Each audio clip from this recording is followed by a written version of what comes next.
এই ছোটু, বলো, কি বলছো? ওই পবনপুত্র সর্ষের তেলের টিনটা কত দাম আছে রে? সরষের তেলের টিনটা?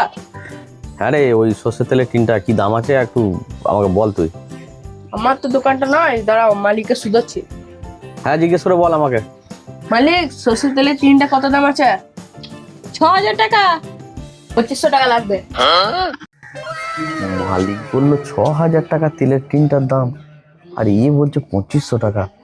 নয় ঠিক করে শোনে নাই নাকি, নাকি কালা আছে? এই, এক কাজ কর, তুই আমাকে তেলের টিনটা দিয়ে দে। ঠিক আছে, ভেতরে চলো, মালিকের কাছে স্লিপটা করে দিই। স্লিপ করতে হবে না, এখানে 2500 টাকা আছে, তুই নিয়ে নে, দিয়ে আমাকে তেলের টিনটা দে। অসুবিধা হবে না তো? বিনা স্লিপে তুমি মালটা নিচ্ছ? অসুবিধার আবার কি আছে? কি প্যান জামা নাকি যে পাল্টাতে হবে? দিয়ে দে তেলের টিনটা, দিয়ে দে আমাকে, আমি নিয়ে চলে যাই। ঠিক আছে, না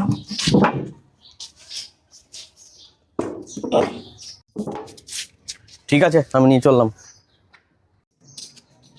তাড়াতাড়ি করে পালাই, কর্মচারীটা মনে হয় কানে কালা আছে, এখানে মালিক দেখতে পেলে সারা তেলের টিনটা কেড়ে নিয়ে নেবো আমার কাছ থেকে।